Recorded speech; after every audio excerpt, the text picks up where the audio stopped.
अस्सलामुअलैकुम वरहमतुल्लाहि वबरकातुहू। हेलो दोस्तों, मेरा नाम है मोहम्मद दिलशाद और आप देख रहे हैं मेरा YouTube channel D study official. आज की ये एपिसोड नई एपिसोड की शुरुआत हुई है। आज से मैं आप लोगों को नमाज के बारे में भी बताने वाला हूं कि नमाज के अंदर क्या क्या चीज़ फ़र्ज है। देखिए, सबसे पहले नमाज के लिए हमें शुरू करना होता है वज़ू, और वज़ू के लिए भी क्या क्या चीज़ ज़रूरी है जिससे हमारा वज़ू सही हो। तो आज की इस वीडियो में आपको बताने वाला हूं कि वज़ू करने से पहले या नमाज पढ़ने से पहले आपको किन बातों का ध्यान रखना है ताकि आपका वज़ू भी सही हो, और वज़ू सही अगर हो जाए उसके बाद फिर आप नमाज भी पढ़ सकते हैं। तो यानी वज़ू का कंडीशन, वज़ू करने के लिए क्या क्या कंडीशन है, आपकी इस वीडियो में आप समझेंगे। तो ज्यादा देर ना करते हुए इस वीडियो को हम शुरू करते हैं। लेकिन अगर आप इस चैनल पर पहली बार आए हैं तो इस चैनल को सब्सक्राइब भी कर सकते हैं, लाइक कर सकते हैं।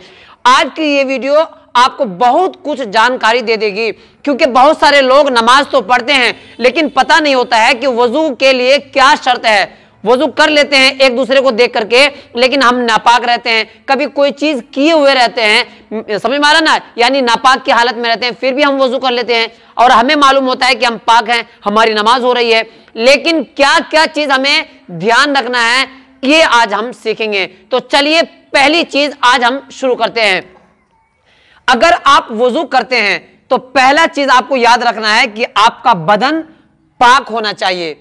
बात समझ में आ रहा ना? बदन का मतलब आपका जिस्म का जो स्ट्रक्चर है, बॉडी है, वो पूरा का पूरा क्या होना चाहिए? बिल्कुल पाक होना चाहिए। यानी अगर आपने रात में कोई नाइटफॉल हो गया आपको, तो आप अगर वज़ू करेंगे आपका वज़ू नहीं होगा, उसके लिए आपको क्या करना पड़ेगा? गुस्ल करना पड़ेगा। गुस्ल करने के बाद तब आप पाक होंगे। समझ में आ गया ना? यानी बदन का पाक कैसा होना चाहिए ये मुझे लगता है आपको समझ में आ गया होगा। या फिर आपने मस्टरबेशन कर लिया है, या एहतलाम हो गया है, नाइटफॉल हो गया है, या हम बिस्तरी आपने किया है किसी के अपनी बीवी के साथ, तो आप नापाक हो गए।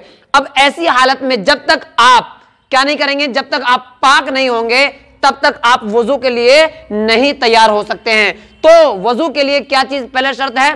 पहली कंडीशन है बदन का पाक होना। तो बदन अगर पाक हो जाए उसके बाद आपको क्या करना है? कपड़ों का पाक होना। यानी अगर आपका बदन तो पाक है, बॉडी पाक है, सब चीज पाक है, लेकिन आपके कपड़े के ऊपर कहीं ना कहीं नापाक लगा हुआ है, निजासत लगी हुई है, गंदी चीज लगी हुई है, जिसको छुड़ाना बहुत जरूरी है। तो ऐसी हालत में आप अगर वज़ू करते हैं तो आपका वज़ू नहीं होगा। तो नमाज के लिए क्या क्या शर्त है? पहला कंडीशन आपको समझ में आ गया। यानी ये जो चीज है ये नमाज के पढ़ने के लिए कंडीशन है, वज़ू करने के लिए ये सब कंडीशन है। समझ में आ रहा है ना? यानी अगर इन चीजों के ऊपर आपने अमल नहीं किया तो आपकी ना नमाज होगी ना वज़ू होगा। वज़ू नहीं होगा तो नमाज भी नहीं होगी। तो कपड़ों का पाक होना, कपड़ा आपका पाक और साफ रहना चाहिए। दूसरा ये देखिए, जगह का पाक होना। यानी जगह जहां पर हम नमाज पढ़ रहे हैं, जहां पर इबादत कर रहे हैं, जहां पर वर्शिप कर रहे हैं, वो जगह आपकी क्या होना चाहिए? पाक और साफ होना चाहिए। मिसाल के तौर पर इस जमीन पर हम नमाज पढ़ रहे हैं, लेकिन इस जमीन के ऊपर किसी बच्चे ने पेशाब कर दिया या कुछ भी ऐसा कर दिया है, तो जिसकी वजह से अब आप उसके ऊपर नमाज नहीं पढ़ सकते हैं। हाँ, अगर आपने उसके ऊपर गद्दा बिछा रखा है और गद्दे के ऊपर क्या कर रखा है? आपने मुसल्ला बिछा रखा है, जानमाज बिछा रखा है, उसके ऊपर आप नमाज पढ़ सकते हैं, क्योंकि जो जमीन नापाक है ना, लेकिन जिसके ऊपर हम नमाज पढ़ रहे हैं वो चीज पाक है। तो इन चीजों का भी आपको याद रखना है। जगह का पाक होना चाहिए, ये 3 कंडीशन हो गई। अब यहां पर देखिए, सत्र का छुपाना। सत्र उसको कहते हैं, मर्द का जो सत्र होता है वो नाप, ये जो देख रहे हैं ना, नाप से लेकर के घुटने तक मर्द का ये जिस्म खुलना नहीं चाहिए, इसी को सत्र कहते हैं। यानी सत्र के माने होता है छुपाना। ये सारी चीज यानी कि आपको नाप से लेकर के घुटने तक आपको जितनी भी चीजें हैं सब आपकी सही सलामत होना चाहिए, यानी महफूज होना चाहिए, दिखना नहीं चाहिए, कपड़े के अंदर होना चाहिए। अगर इसमें से कोई भी एक चीज दिख गया, जैसे घुटना दिख गया, हम सजदा करने जा रहे थे, वो घुटना दिख गया या घुटना खुल गया या घुटने के ऊपर से कपड़ा फट गया, तो ऐसी हालत में आपकी नमाज नहीं होगी, आपको नमाज फिर से लौटाना पड़ेगा। इतना समझ में आ गया ना? तो इतना। और औरतों का क्या है? हाथ खुला रह सकता है, जिस्म नहीं खुला रहेगा, बल्कि औरतों का जो सत्र होता है वो पूरा का पूरा जिस्मी होता है।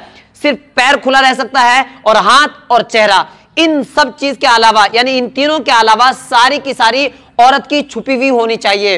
इतना समझ में आ गया ना? यानी अगर औरत का यहां से पूरा खुल गया तब भी औरत की नमाज नहीं होगी। इतना समझ में आ गया ना? ये जो कंडीशन है ना वो नमाज के लिए भी है, वजू के लिए भी है। अब यहां पर देखिए चौथा, नमाज का वक्त होना। मिसाल के तौर पर अभी अजान नहीं हुई है लेकिन आप नमाज पढ़ने के लिए चले गए तो आपकी नमाज नहीं होगी। जोहर की अजान अभी हुई नहीं है लेकिन जोहर की नमाज आप पढ़ रहे हैं तो आपकी नमाज नहीं होगी। ना वजू तो हो जाएगा लेकिन नमाज नहीं होगी। इसीलिए इसको कहते हैं कंडीशन ऑफ सलाह। कंडीशन ऑफ सलाह यानी नमाज में एंटर करने के लिए जो कंडीशन है, इन कंडीशन को अगर अपनाएंगे तभी जाकर के आपका नमाज भी सही होगा, आपका वजू भी सही होगा। इतना समझ में आ गया ना? अब यहां पर देखिए, जब हम वजू करते हैं या नमाज पढ़ते हैं तो आपका चेहरा कहां होना चाहिए? किबले की तरफ होना चाहिए। किबला किसको कहते हैं? जहां हम नमाज पढ़ते हैं उसका जो पूरब नहीं बल्कि पश्चिम साइड, उसी को किबला कहते हैं। यानी जिधर काबा रहता है, काबा पश्चिम की तरफ है तो उस तरफ करके आपको नमाज पढ़ना है। अगर आपने इस चीज का ध्यान नहीं रखा, यानी वजू तो आप किधर भी बैठ करके कर सकते हैं लेकिन आपको नमाज पढ़ने के लिए किधर करना है रुख? आपको किबले की तरफ रुख करना है। ठीक है, इतना चीज समझ में आ गया ना? मुझे लगता है आपको समझ में आ गया है। अब यहां पर देखिए नमाज की नियत करना। अगर आप नमाज तो पढ़ रहे हैं लेकिन आपने नमाज की नियत ही नहीं किया कि मैं जोहर की नमाज की नियत करूं या असर की नमाज या जोहर या मगरिब या इशा या फजर, किसी भी नमाज का आपने नाम ही नहीं लिया, बस आ गए और चले गए, रुकू में चले गए डायरेक्ट, ना किसी नमाज की नियत की। बल्कि जब भी आपको नियत करना हो तो आप सबसे पहले कर लें, या अल्लाह मैं नियत करता हूं इस नमाज की, है कि नहीं? कोई भी नमाज हो, जैसे जोहर की है तो जोहर की नियत करता हूं। अब यहां पर देखिए ये वो चीज है जिसको आपको नमाज के अंदर याद रखना है। यानी अगर ये सारी चीजें नमाज के अंदर नहीं पाई गई या नमाज के अंदर इन सारी चीजों में से कुछ ना कुछ छोड़ दिया आपने तो आपकी नमाज नहीं होगी। नहीं होने का मतलब फिर से आपको पढ़ना पड़ेगा। ये सारी की सारी क्या है? शराइत है, अरकान है। अरकान का मतलब यानी ये चीज करना ही करना है। It is a mandatory for सलाह, एवरी सलाह, यानी हर नमाज के लिए ये कंडीशन लागू होगी। तो मुझे लगता है इसको भी आपको याद रखना है। ये क्या चीज है आज की इस वीडियो में समझते हैं। यहां पर देखिए तकबीर तहरीमा, देख रहे ना? तकबीर तहरीमा। अब ये तकबीर तहरीमा होता क्या है? तकबीर तहरीमा उसको कहते हैं कि जब इमाम अल्लाहु अकबर कहता है उसी वक्त आपको भी क्या कहना है? अल्लाहु अकबर। ठीक है, इतना जोर से नहीं कहना है कि इमाम से आगे आपकी आवाज आ जाए, बल्कि आपको जो ऐसे जो करते हैं ना अल्लाहु अकबर, इसी को कहते हैं तकबीर।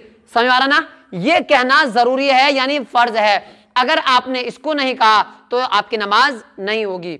अब यहां पर देखिए तकबीर तहरीमा आपको समझ में आ गया ना? कयाम, ये देखिए कयाम करना। कयाम मतलब होता है खड़ा होना, सीधा खड़ा होना। किधर किधर खड़ा होना है आपको? पश्चिम की तरफ। आपको पूरा का पूरा चेहरा करके आपको सीधा खड़ा होना है। समझ में आ रहा ना? अगर आप यानी बीमार है या आपसे खड़ा नहीं हुआ जा रहा है तो आप बैठ करके भी नमाज पढ़ सकते हैं। लेकिन अगर आप खड़े होने के लायक है लेकिन फिर भी खड़े नहीं होकर के नमाज पढ़ रहे हैं बल्कि कुर्सी पे चौधरी साहब की तरह नमाज पढ़ रहे हैं तो आपकी नमाज नहीं होगी, आपको फिर से नमाज पढ़नी पड़ेगी। इतना समझ में आ गया ना? यानी नमाज के अंदर क्या क्या चीज जरूरी है।